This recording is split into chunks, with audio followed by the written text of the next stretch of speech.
Olá, seja muito bem-vindo, seja muito bem-vinda à 4ª temporada do podcast da Oftalmo Expert. Eu sou Maria Cecília Scherer. E eu sou Viviane Sakata. E nessa temporada nós contamos com o patrocínio da Latino Pharma. A Latino Pharma apresenta sua linha de lágrimas artificiais sem conservantes. O Luna com hialurônato de sódio de alto peso molecular, disponível em 2 concentrações, 1 mg ou 2 mg, com uma maior viscosidade para conforto prolongado. E o Lunera, a primeira combinação tripla de polímeros em frasco multidose com carmelose, glicerol e hialurônato de sódio. A Latino Pharma traz a inovação em lágrimas artificiais de alto peso molecular, sem conservantes.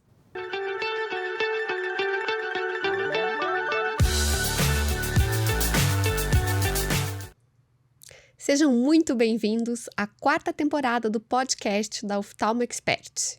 E hoje nós temos conosco um convidado fora da área da medicina e da oftalmologia, mas que tem muito conhecimento aí para a gente trabalhar as nossas soft skills para acrescentar a você, nossa audiência. Nós temos aqui conosco o André Arcas. André Arcas é fundador da Evolus, uma consultoria de transformação organizacional. Ele estudou empreendedorismo e inovação pelo programa de Stanford, negociação e liderança em Harvard, programação neurolinguística pela SBPNL, depois você vai explicar melhor pra gente o que é, e já realizou muitos treinamentos, palestras, workshops sobre comunicação, além de treinar palestrantes do TED Talk Show, que eu adoro. E também trabalhou muito com executivos de grandes empresas, né, André? Ele tem um canal com 151 mil inscritos, e eu achei muito bacana, vou colocar aqui a tua missão, né, que consta lá, que o propósito desse canal é ajudar as pessoas a manifestarem seu verdadeiro potencial, como se tornar a sua melhor versão. Eu acho que você tem muito a acrescentar aí para nossa audiência. Muito obrigada por aceitar nosso convite, André. É um grande prazer estar aqui. Joia! Nós temos aí muitas dúvidas, muitas perguntas aí para você nos esclarecer e nos ajudar a nos tornar a melhor versão de nós. Eu vou começar aí abordando um dos vídeos do seu canal, que você conta sobre a tua paixão de preparar coquetéis. Eu amei aquele vídeo. E como foi a sua experiência, queria que você contasse pra gente como foi a sua experiência pessoal nesse assunto, o que você aprendeu com isso, quais as análises, quais as conclusões que isso te levou. Legal. Esse foi um vídeo que eu fiz muito para complementar uma dimensão da questão da aprendizagem. A gente passa tanto tempo para aprender as coisas, passa 10, 20, 30 anos aprendendo na escola, ensino formal. E assim, se você fosse capaz de acelerar em 10% o tempo que você consegue aprender as coisas, você conseguiria ter um ganho absurdamente grande na vida. Não só de conhecimento acumulado, mas até de economia de tempo de estudo de fato. E esse vídeo foi um vídeo que eu fiz para complementar justamente essa ideia, né? Como na prática, às vezes as pessoas perguntam isso, mas na prática, né? Como que eu faço para aprender uma coisa nova? E eu gosto muito de coquetéis, muito mais do que cerveja, vinho, qualquer outra coisa, eu acho super bacana. E minha esposa ela me deu de presente, no Dia dos Namorados, um mini curso, assim, super express, com um bartender, pra gente vivenciar, né? O que é mexer na coqueteleira, né? Os instrumentos e tal. Eu achei aquilo super legal. Eu falei, pô, vamos entrar numa missão aí de aprender isso, pegar esses conceitos da aprendizagem e aplicar aqui. E eu acho que tem 3 grandes lições que ficam nessa história, né? Acho que a primeira delas é a importância dos fundamentos. As pessoas menosprezam um pouco o que é você aprender o fundamento das coisas, mas sem os fundamentos você não consegue caminhar. Na oftalmologia você precisa ser capaz de compreender a anatomia, os fundamentos básicos da anatomia, você precisa compreender técnicas cirúrgicas. Se você não tem a base da técnica, você não consegue fazer nada. E esse é o ponto. As pessoas muitas vezes querem sair correndo, fazer o complexo, mas o complexo é simplesmente uma manifestação da maestria do básico. Então, eu falei, pô, legal, vamos entender o que é esse básico. E tem isso também, né? O básico, às vezes, conceitualmente falando, às vezes a gente acha que sabe, mas não sabe nada. Então, assim, o que a matemática estuda, né? Ah, sei lá, a matemática estuda números e letras. Eu não sei o que a matemática estuda. E o que a física estuda? Tá, fenômenos físicos, mas como que isso é diferente da química? Química também fala de fenômenos físicos. E quando você começa a aprofundar nas coisas, nos conceitos, a gente percebe como a gente é raso na nossa compreensão de várias coisas. Então, no caso dos coquetéis, eu fui entender, beleza, para eu fazer um bom coquetel, o que eu preciso fazer? O que eu preciso dominar? E eu fui aprender que eu preciso ter controle de diluição, eu preciso ter controle de temperatura, eu fui entender que tipo de elementos eu preciso balancear dentro de coquetel, qual que é a diferença que uma técnica de você misturar no copo versus a que você sacode na coqueteleira faz. E depois que você entende os fundamentos, bem, você consegue partir para o próximo passo, que é justamente a sua capacidade de ir para a prática de uma forma inteligente. Tem gente que fica na teoria e não vai para a prática, tem gente que sai correndo para a prática e não pensa na teoria, sai fazendo de qualquer jeito e nenhuma das 2 coisas é suficiente. A gente precisa sempre combinar as 2 coisas, que é, beleza, eu adquiri um conhecimento teórico novo, agora eu preciso praticar esse conhecimento teórico não só para fixar ele, mas para dominar essa técnica nova que eu estou trabalhando. Então, essa combinação entre teoria e prática, que parece uma obviedade novo, ela é uma coisa que as pessoas, em geral, elas não fazem muito, assim. Vamos para a teoria, beleza, lê o livro, lê e não pratica, uma semana depois já esqueceu. E às vezes a prática ela é desprovida de fundamentos ou desprovida do foco na técnica. O cara quer sair fazendo rápido, mas não é fazer rápido, é dominar vagarosamente primeiro para depois você ir rápido. Tá um pouco invertidas as prioridades. E com isso eu fui acelerando muito essa minha jornada, e aí entra justamente o terceiro ponto, que é, uma vez que você faz isso, que você compreende bem os fundamentos, que você desenvolve a prática aliada à teoria de forma suficiente, você vai começar a conhecer os limites de um conhecimento. Por que é desse jeito e não daquele outro jeito? Eu não sei, porque ninguém fez de outra forma, sempre foi dessa maneira. E aí entra um pouco da coragem da experimentação. Às vezes é muito doloroso a gente reconhecer que a gente é incompetente, que a gente é ruim, que a gente não sabe. E esse desprendimento e essa coragem de falar, vamos testar algo novo e ver o que acontece, e se der ruim, tudo bem, a gente pode sempre voltar atrás e fazer algo novo, é uma coisa que é muito importante também nessa jornada da aprendizagem. E eu acho que muitas pessoas travam, especialmente quando a gente fala de línguas, por exemplo, né? Eu quero aprender a falar uma língua nova. Mas se eu falar errado? Bom, se você estiver preocupado em falar errado, você nunca vai falar certo. Com certeza. Então, essa coragem de se colocar nesse lugar de erro é absolutamente fundamental para o processo de aprendizagem. De se expor, né? Isso é muito bacana. Esse exemplo que você deu dessa tua experiência em preparar drinks foi sensacional. Eu acho que isso se assemelha muito à preparação do nosso residente, porque ele se forma médico e, assim, para você que não é da área, ele não tem uma formação específica na oftalmologia. É muito raso o que a gente aprende de oftalmologia na medicina. E aí, quando ele parte para a residência é para ser um ensino prático, mas teórico também. Teórico, prático. E aí, a verdade é que você não tem aquela coisa bem regradinha de escola, em que você tem a teoria, vamos aprender as bases, e depois vamos para a teoria mais complexa, e daí sim nós vamos para a prática. Não, acontece tudo uma coisa meio junto, né? Então, a gente vê muito o aluno já entrar direto na prática, e a prática junto com a teoria, o que é bom por um lado, né? Porque você acaba praticando, aprendendo e intercalando essas funções, mas muitas vezes a ansiedade toma conta, e aí a pessoa fica meio perdida e ansiosa, muitas vezes deprimida nesse contexto todo, né? Então, é uma coisa muito interessante, uma lembrança muito legal de voltar para a base, né? A base torna a prática excelente no final das contas. Eu estava até anotando aqui aquelas palavras que você falou ali no começo, né, sobre a maestria, né? O complexo é a maestria do básico, né? Porque eu tinha muito isso para comigo, assim, né? A gente tem até cursos que focam justamente no conhecimento básico, por exemplo, de ótica. E aí tá todo mundo lá na frente. E aí você fica pensando, meu Deus, será que eu tô perdendo tempo com isso? Entendeu? Tipo, será que isso vai ser interessante para outra pessoa se a cereja do bolo não sou eu que tô colocando? Eu tô fazendo aqui a massa, né? Mas o pessoal já tá correndo lá na frente. Então, eu tinha isso comigo, mas é muito bom ouvir outra pessoa que, né, tem outra visão corroborar isso, né? Pra dizer que realmente, se você quer ser excelente, não tem como fugir dessa base. É o que não eu tô adianta entendendo, colocar né, a André? cereja num bolo desfeito, né? Bolo ruim, né? Um bolo ruim, exato. Então a gente tem que fazer a massa bem. De uma perspectiva neurológica, trazendo até um pouco para o mundo de vocês, se você para pensar, o fortalecimento da memória muscular nada mais é do que o aprimoramento das conexões da baía de mielina que tem nos neurônios. Você criou uma conexão neural ali, um caminho neural, e conforme você vai repetindo, aquele caminho neural vai se tornando cada vez mais otimizado por conta da anatomia do cérebro. E o ponto é esse, você tentar fazer rápido com a técnica errada vai fortalecer os caminhos neurais da técnica errada. Até nossa mente, até nossa anatomia funciona dessa forma. Então, você quer aprender a ser rápido, você precisa criar o caminho correto, devagar, porque é o único jeito para começar. E aí, conforme esse caminho for consolidando, você vai aprimorando agora sim na técnica correta. Deixa eu te interromper só mais uma vez. A minha dúvida, você faz coquetéis melhor do que os outros? Eu não sei, eu não consigo comparar isso, mas eu posso te dizer o seguinte: o cara com quem eu fiz o curso, ele assistiu meu vídeo e depois ele falou pra mim assim, André, você está na frente de 99% dos bartenders que eu conheço.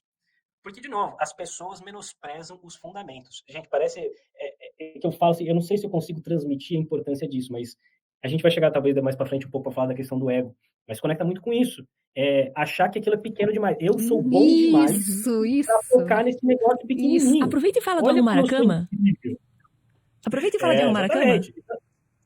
Podemos falar agora. Você quer introduzir o assunto ou eu vou direto? Na verdade, eu achei muito legal, até eu estava comentando com a Maria Cecília, qual é a importância de arrumar a cama. Né? Isso é uma coisa que parece tão básica, tão óbvia. Meu Deus, arrumar a cama, isso é pequeno demais, né? Então, conta pra gente. Acho que isso é o título de um livro até, né? De um major, eu não lembro o nome dele, me perdoe. Que o André me apresentou num vídeo dele do canal. Se você não segue, siga. Essa ideia é do almirante McRaven, ele é um almirante americano, ele fez um discurso na Faculdade de Texas, aquele discurso de formatura, e ele é um Navy SEAL. Navy SEAL é um dos postos mais altos da Marinha Americana, é a força de elite da Marinha Americana, vamos colocar assim. E ele conta nesse discurso algumas lições de vida que ele teve nos SEALs, que ele trouxe para a vida dele, que ele quer compartilhar com os formandos para ajudá-los também. E esse negócio viralizou de tal forma que acabou virando um livro depois. E uma das coisas que ele fala é justamente a ideia do comece arrumando a sua cama. Então ele fala que lá no treinamento dos SEALs, eles eram todos obrigados a fazer dobrar a cama à perfeição. Precisava estar absolutamente lisa, sem uma ruga, as coisas precisavam estar milimetricamente calculadas, a dobra do lençol tinha que ter uma certa medida, o quanto que tá para um lado, o outro tinha que ter outra medida, assim, eles não saíam de lá enquanto não tivesse um negócio impecável. Ele ia falar que ele achava que era meio ridículo, né? Pô, eu sou um guerreiro, eu sou tropa de elite aqui da Marinha Americana, não vou ficar arrumando a cama desse jeito, esse cara tem o que fazer, não? Pelo amor de Deus, né? E ele conta que a sabedoria daquilo se provou muitas vezes ao longo da vida dele por algumas razões. A primeira das razões é, quando você começa o dia arrumando a sua cama, você realizou a primeira tarefa do dia. Rápido e bem. Isso te enche com um pouquinho de orgulho. E essa pequena tarefa vai te empurrar para fazer a próxima tarefa, a próxima tarefa, a próxima tarefa. Isso desencadeia todo um efeito em cadeia de massa que faz com que você tenha um dia muito mais eficaz e produtivo do que se você pegar o celular e ficasse deitado na cama ali até dar vontade de levantar. Essa é uma razão. A segunda razão, ele diz, fazer a cama é uma coisa pequena. Só que, se você não faz bem as coisas pequenas, como é que você vai fazer bem as coisas grandes? É um pouco a mesma ideia dos fundamentos. Se os seus fundamentos são todos frouxos e você faz tudo que é pequeno errado, você acha que as coisas grandes você vai fazer bem? Você não vai fazer bem. E, finalmente, se tudo der errado e você chegar num dia miserável, voltar para casa derrotado, você vai chegar na sua casa e vai ter uma cama impecavelmente dobrada por você. E uma cama impecável te dá a esperança de que o dia seguinte vai ser um dia melhor. Genial. Genial. Eu amei esse teu vídeo, muito bom. Então fica aí a recomendação, a dica para todo mundo que está nos ouvindo: arrume a sua cama, faça as pequenas tarefas, que isso te impulsiona para as maiores, né? Muito bom. Nós temos aí uma audiência de médicos, né? Médicos, mais especificamente na oftalmologia. O médico, ele é a gente tem um perfil em mente que não se prova sempre verdadeiro, nada sempre, nada nunca, né? Mas o médico é um cara que ele tinha uma autoconfiança relativa quando ele era estudante, a ponto de tentar um vestibular que era o mais concorrido na época. Ele sabe que ele tem que estudar muito, porque desde lá da escola ele tinha que estudar muito e ser o melhor para conseguir passar naquele vestibular. Mas nós sabemos, apesar de ele ser muito esforçado e executar as tarefas de estudo e prova e tudo mais que ele sabe que exigiriam dele que seriam exigidos dele ao longo da vida, todos nós procrastinamos. Esse é o fato, né? Eu procrastino, Maria Cecília procrastina, todos nós procrastinamos. E existem métodos pra gente fugir disso, não é mesmo? Então, assim, acho que todos que estão nos ouvindo concordam que hoje atualização constante é uma necessidade dentro da medicina e acho que em todas as áreas, porque a velocidade do conhecimento é muito grande. Como não procrastinar? Existe algum método? Legal. Existem várias coisas importantes quando a gente fala de procrastinação. Mas acho que é importante a gente ter a noção de que procrastinação é um fenômeno vasto que engloba um monte de coisas diferentes que a gente trata da mesma forma. E isso não é ideal. Então, existem diferentes razões pelas quais as pessoas procrastinam em diferentes contextos. Vou dar alguns exemplos de alguns caminhos. Muitas vezes o que parece falta de motivação, que desencadeia a procrastinação, na verdade é falta de clareza. Eu olho para uma certa tarefa, um objetivo, um projeto, aquilo me traz muita confusão. Seja porque não está claro o que precisa ser feito, seja porque não está claro como é que eu vou chegar lá, seja porque eu dependo de outras coisas que eu ainda não organizei na minha cabeça. E quando isso gera uma sobrecarga cognitiva, a gente tende a ir para um caminho mais fácil, que é você faz. Sim. Então, essa é uma das razões. Então, eu diria que para esses casos, você ter clareza do que precisa ser feito ajuda muito. Então, clareza é o que precisa ser feito, como isso precisa ser feito, quando precisa ser feito, quais são as etapas, você organizar isso melhor, pode ser um bullet point, não importa muito o jeito que te fizer mais feliz, mas você ter essa clareza de qual é o passo a passo do que precisa fazer, te traz muita paz no coração e ajuda a gente a atravessar isso. Existe uma dimensão também, que acho que talvez a dimensão que as pessoas estão mais acostumadas, que é a dimensão da resiliência. Só que aí a gente tem tempos diferentes. Se você sempre for na força bruta, isso você tende a perder. A probabilidade é que você vai perder.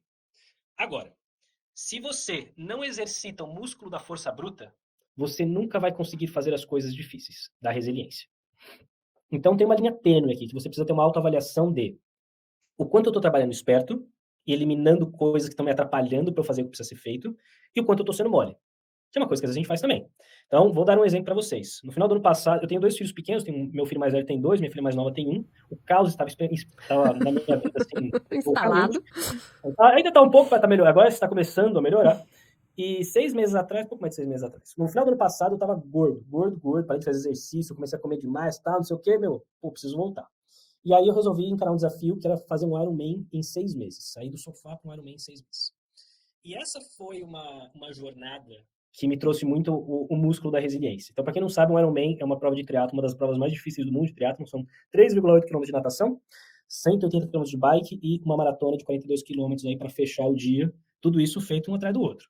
O tempo médio aí do pessoal que termina essa prova é umas 12 horas. Eu fiz em 13 horas em quebradinha. Não podia ser só uma maratona? Tinha que ser uma... Era tipo assim, Isso imagina mostra um que é pouquinho isso, de né? você, Tipo assim, viu, André? vamos marcar uma maratona um dia, mas beleza, eu vou começar a treinar 7 horas antes, a gente se encontrar no minuto de chegada. Mais ou menos esse é o espírito da coisa. E assim, quando você tem treinando em 3 modalidades, eu fazia treinos duplos. Eu tinha um treino de manhã, um treino no final do dia, segunda era meu dia off. Terça, quarta, quinta, sexta, sábado era meu dia de transição, que era bike de manhã e corrida depois. Então era 7 horas de treino. E domingo tinha mais uma meia maratona ali de 2 horinhas pra gente fazer. Isso, E a sua né? esposa cuidando das crianças. A gente fez, tivemos muitos alinhamentos sobre como fazer isso funcionar. Mas enfim, o ponto é o seguinte, como vocês devem imaginar, tinha dias que eu dava cabeçada na parede, pensando assim, meu, Que eu eu não quero quero mais? treinar hoje, eu não Aham. quero treinar hoje. Mas, bicho, o objetivo não é esse. Você não quer fazer o Ironman em 6 meses? Precisa fazer, velho, não tem o que fazer. Então, chegou uma hora que eu falei assim, nossa, treino de 1 hora, que maravilhoso, curtinho, fácil, moleza. E essa é uma realidade, assim, a gente hoje, querendo ou não, a gente tende a ter uma vida muito confortável. Tô com fome, pede um iFood, quero ir pra algum lugar, pede um Uber. Você entra num site, demorou 15 segundos para carregar, você tá jogando o celular na parede, que absurdo. Como ousa o celular mandar um negócio pro espaço, pegar o sinal e voltar e demorar 15 segundos para isso acontecer? Então, assim, o músculo da resiliência é uma coisa importante nessa história toda. E eu acho que talvez a dificuldade maior da procrastinação é a dimensão emocional. A gente tem que lembrar sempre que procrastinação é um fenômeno emocional muito mais do que um fenômeno racional. E a gente vai procrastinar quando a gente tiver medo, quando a gente tiver ansiedade, quando a nossa bateria estiver lá embaixo. Então, eu acho que no final das contas, a coisa mais poderosa da procrastinação é você ter uma introspecção honesta e dizer assim, por que eu estou procrastinando de verdade e encarar isso de frente. E essa talvez, apesar de ser a mais simples, é a mais difícil de fazer. Porque muitas vezes a gente não quer olhar, a gente sabe, mas a gente não quer encarar isso, a gente não quer passar por essa transformação, não quero abrir mão de certos confortos que eu tenho na minha vida para fazer o que precisa ser feito. Eu não estou afim de verdade, pelo menos não agora. Mas pelo menos é melhor você olhar e falar assim, eu não estou disposto a pagar esse preço e vou caminhar para um outro lado, ou eu vou mudar minha meta, ou vou mudar minhas ambições, ou qualquer coisa desse tipo, do que ficar no limbo de eu quero, mas ai, tá difícil, porque estudar, não sei o quê. Esse não costuma ser um bom caminho. Porque você não sai do lugar. É muito interessante. Eu acho que eu vou caminhar ali, já que a gente chegou, fez esse link.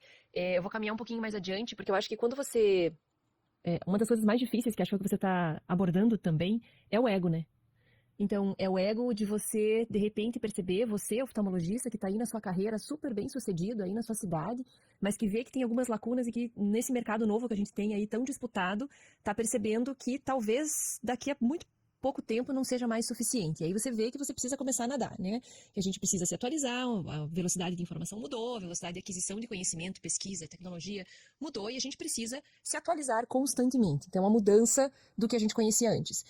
Só que isso envolve você assumir que você não sabe alguma coisa, né? Então, qual é o papel do ego no aprendizado?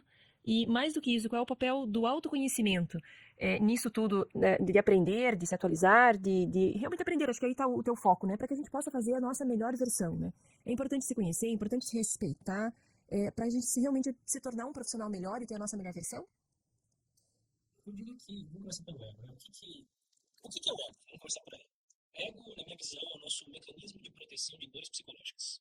Então, quer dizer, você virar para as pessoas e falar, eu não sei, eu sou ignorante nesse ponto. Eu fui responsável por essa atrocidade que acabou de acontecer. Essas coisas são psicologicamente dolorosas. Não só de falar, mas também de reconhecer. E o ego, ele tá um pouco nesse papel. É um mecanismo que a gente tem na cabeça de vamos evitar essa dor psicológica porque ela é dolorida e vamos criar uma parede aqui.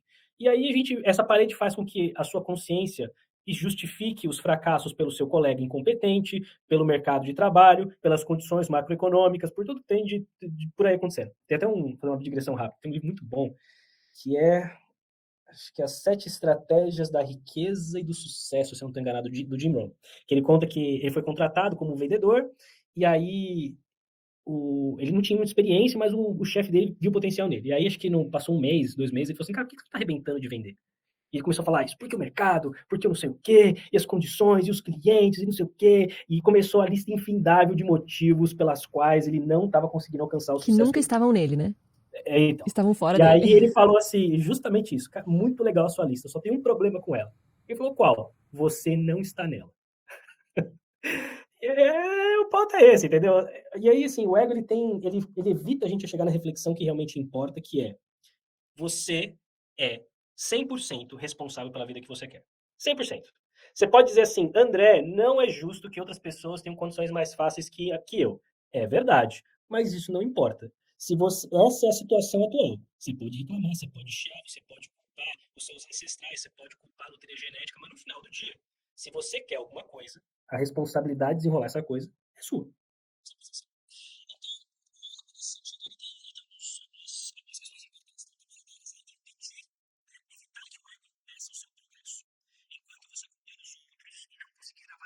A situação de uma forma mais objetiva e dizer, eu não sou tão bom nisso aqui, você tá ferrado. E eu acho que um exemplo bom disso é redes sociais. Acho que médicos, talvez mais antigos, têm um pouco do viés de, nossa, que ridículo, o médico fazendo dancinha no TikTok, nossa, que coisa patética. Bom, talvez para você seja patética, mas para muitos clientes é uma forma de se aproximar, de falar assim, nossa, tem uma pessoa que entende o que eu estou passando. Ou, nossa, talvez essa pessoa seja o médico que vai me ajudar a resolver um problema que eu tenho. Então, o ego ele não pode ser esse mecanismo impeditivo. E eu acho que, de uma forma talvez um pouco mais tática do mundo de vocês, eu fiz uma missão internacional com alguns executivos do mercado de saúde, então esse é um tema que eu me aprofundei já nos últimos anos. Uma das grandes tendências que a gente vê lá fora é o crescimento da medicina baseada em valor. E a medicina baseada em valor ela tem um grande contraste do que é a medicina tradicional, porque a medicina tradicional é muito estruturada a partir das especialidades médicas. O oftalmo, o cirurgião, o endócrino e por aí vai. Só que para o paciente, não é bem por aí. A jornada do paciente ela gira ao redor da doença. Então, se um cara tem câncer de próstata e ele for num oncologista, ele vai falar assim: fica longe do cirurgião, porque esses caras são açougueiro. Esses caras são doidos para te abrir. E se esse cara for no cirurgião, o cirurgião vai falar assim: meu, esse oncologista é maluco, o cara vai torar a radiação em você, cara. Você vai ter outro câncer daqui a 10 anos. Não faz isso. E todas as coisas têm os seus prós e contras. E o que a medicina baseada em valor vai pregar na essência é que o que importa é o que é valor para o paciente. Impotência é valor para o paciente? O que é valor para o paciente? Algumas coisas vão ser valor para mim, outras coisas vão ser valor para outra pessoa. E eu vejo que a medicina ainda não, especialmente os profissionais, ainda não estão tão preparados para lidar com isso, com a subjetividade do valor para o paciente e o quanto a variância que isso vai trazer para a abordagem diagnóstica implica na falta de controle do médico nesse processo. Porque no final das contas, dependendo do que está acontecendo, esse cara vai olhar e vai falar assim, beleza, eu vou chegar em casa e vou conversar com a minha esposa. E ele não vai saber explicar para a esposa do mesmo jeito que você explicou. E a esposa vai falar assim, você tá ficando maluco da cabeça? Você quer fazer isso? Você tá louco, vamos procurar outro médico.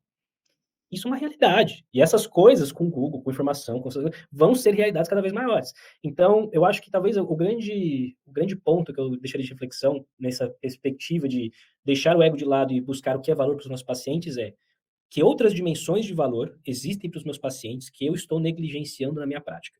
Porque a técnica é o mínimo que esse cara espera. Se eu for fazer a cirurgia, o mínimo que eu espero é que a cirurgia dê certo, né? Vamos combinar. Você não fala assim, eu comprei um prédio, eu comprei um apartamento, mas assim, pode ser que entregue, pode ser que não entregue. Como assim pode ser que entregue, pode ser que não entregue? A sua expectativa mínima é que o negócio vai ser entregue, não é verdade? É a mesma coisa. Só que na medicina a gente deixa isso um pouco de lado. Isso é ótimo ouvir você, porque como você não é médico, você está falando como paciente. E essa é a tua expectativa, né? É muito legal isso. Eu já vou chegar nesse ponto, mas acho que você falou tanta coisa que eu vou começar lá do começo do ego, né? Eu acho que realmente você tem razão. A gente acabou de sair de uma conversa com um colega falando sobre VBHC, né? Que é esse Value-Based Healthcare, que é uma coisa que a gente vê muito sentido nele, mas que ele não tem sido aplicado, vamos dizer assim, no Brasil ainda. Mais do que isso, acho que você tem toda a razão. Eu acho que agora, talvez, os médicos tenham começado a olhar para isso. O médico, há pouco tempo atrás, ele era só médico, ele só sabia atender o paciente e tratar a doença, né? E agora, a Ophthalmo Expert tem muito esse trabalho de o médico ele tem que ser autor da sua história. Cuidado com saúde é a sua função, né? Então, se gestão e satisfação do cliente tem relação com isso, isso também é sua função. E se você não fizer, alguém vai fazer por você, nem sempre da melhor maneira.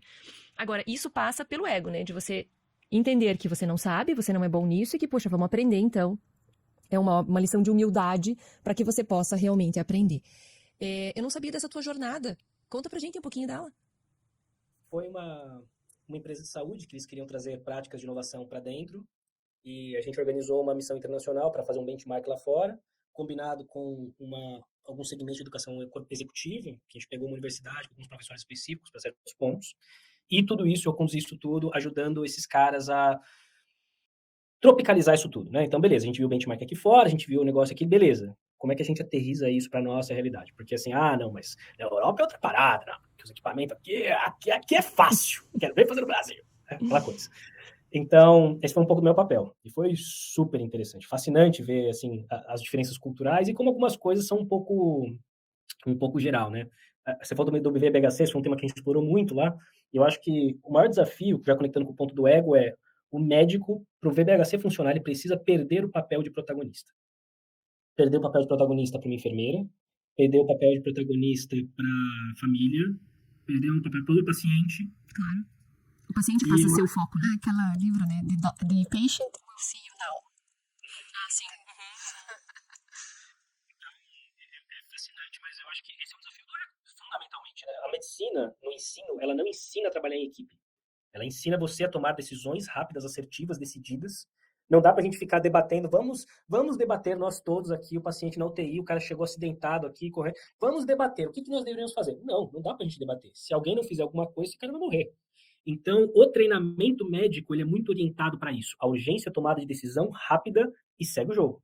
Então, essa skill nova, vamos dizer assim, ela não foi inserida nesse contexto educacional formal, tradicional, mas agora ela vai ser progressivamente exigida. Com certeza. Tem um outro podcast novo que foi ao ar esse domingo agora, falando exatamente sobre como a gente tem que trabalhar em equipe, até para prover o acesso a todos, né? Porque o médico é um profissional muito caro, então a gente tem que trabalhar em equipe e usar todo o arsenal que a gente tem de profissionais, enfermeiros, técnicos, para cumprir o papel, que é entregar saúde para o paciente, né? Mas aí é exatamente isso, o protagonista passa a ser o paciente e não o médico em si. Então é uma mudança de mentalidade, né? É um paradigma realmente. A gente tem, assim, a medicina, ela é uma área que a gente entra na faculdade sem saber nada dela, a gente sabe a biologia da escola, e a gente aprende um mundo de conhecimento, e cada vez, quanto a gente mais aprende, é que nem Sócrates, né? Só sei que nada sei. Quanto mais se aprende, você vai vendo que você não sabe nada. Eu tô falando de medicina, não tô falando de gestão, não tô falando de outras coisas. Tô falando de técnica de medicina pura. E eu vejo que muitas vezes é uma arte você conseguir armazenar, você interligar e colocar em prática essas atualizações que a gente tem no dia a dia. Eu vi que no seu canal você fala sobre um método chamado Zettelkasten. Eu não sei se estou falando certo ele. Conta pra gente um pouquinho sobre esse método e como é que funciona essa possibilidade de interligar os conhecimentos. Legal. O Zettelkasten foi uma técnica desenvolvida pelo Niklas Luhmann. Ele é um dos maiores sociólogos do século XX, tem impactos gigantescos em tudo que você pode imaginar, na filosofia, na sociologia, matemática. Você imaginar, esse cara mexeu. E a grande sacada dele foi justamente criar esse método, que é o Zettelkasten, que é um método de anotações. E como é que ele funciona? Ele tinha uma caixinha de madeira, que ele chamava de Sleepbox, e toda vez que ele estava lendo um livro, chegou alguma informação interessante, ele fazia uma nota sobre esse livro, armazenado nessa caixinha, e com as referências e tudo mais, e sempre que ele precisasse, ele podia ir lá consultar essa caixinha. Na essência, o Zettelkasten tem 3 tipos de nota. As notas transitórias, que às vezes eu estou conversando, tive um insight aqui, vou lá, faço minha notinha aqui e tal, de uma certa forma, eu guardo para depois. As notas permanentes, que é quando ele passa só limpo, e as notas bibliográficas, que são de livros especificamente. E o que ele fazia é, conforme ele tinha certos projetos, ele falava assim, deixa eu ver minha caixinha, deixa eu ver o que tem de interessante que tem a ver com esse projeto aqui. Por isso, inclusive, que ele foi o grande pioneiro da teoria dos sistemas, né, que tinha muito essa questão da interligação de diferentes domínios. Isso foi o método analógico que ele desenvolveu, funcionou lindo e maravilhosamente para a gente para lá. Só que agora a gente está no mundo digital e isso traz vantagens ainda maiores. A sua capacidade de criar conexões com notas digitais é estupidamente maior, especialmente quando você tem softwares próprios para isso. Tem muitos softwares que eles criam hiperlinks entre nós. Nem no Wikipedia, sabe quando você está lá no Wikipedia, você clica em algum lugar e te manda para uma outra página? Você consegue fazer isso com alguns softwares de notas. Até o Notas da Apple já está fazendo isso, inclusive. Mas o lance é, se você organiza isso de uma forma adequada, você consegue resgatar um conhecimento sempre que você precisar. Então, eu acho que aí tem alguns valores que são interessantes. A primeira coisa é a sua capacidade de sistematizar um conhecimento adquirido de uma forma que seja útil posteriormente. Eu não lembro necessariamente todas as coisas que eu li, mas eu consigo revisitar tudo que eu li de uma forma muito mais rápida do que se eu tivesse que abrir o livro inteiro e ficar folheando até achar a informação. E aí, eu uso pessoalmente o Obsidian, que é um software gratuito que permite fazer várias dessas conexões, e aí a gente fala da técnica. Eu acho que o lance é como é que o seu sistema te permite resgatar o que você quer, quando você quer, por diferentes caminhos. Você pode fazer isso usando palavras-chave e você pode usar isso com tags. Então, por exemplo, no Obsidian eu tenho tags só de estudos. Algum estudo interessante que eu vi em algum lugar, tag de estudo.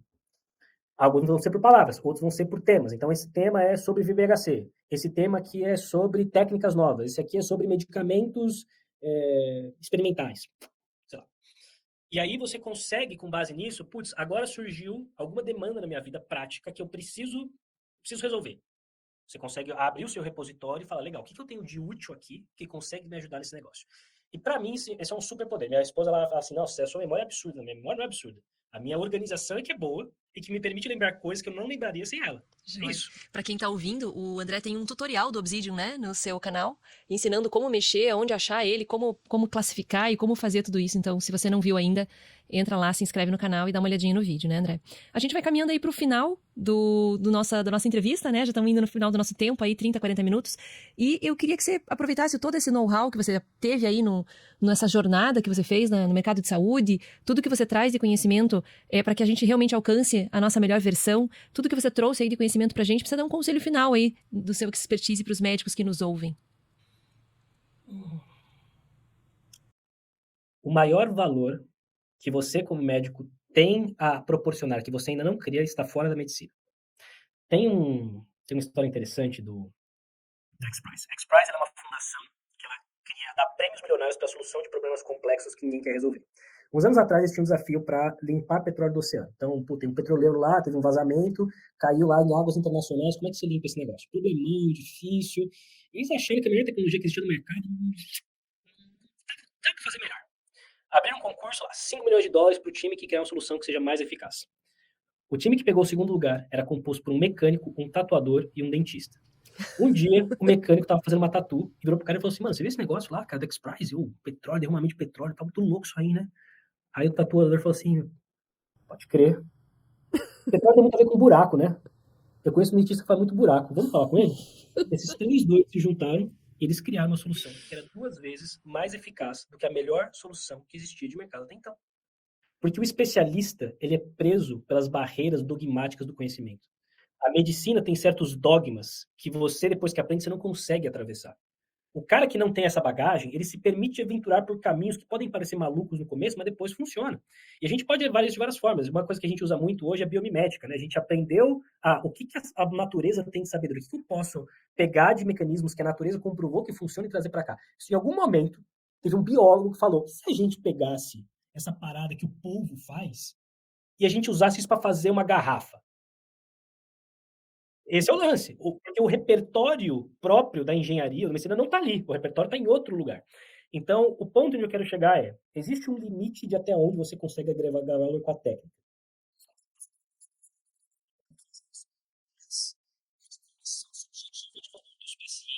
Está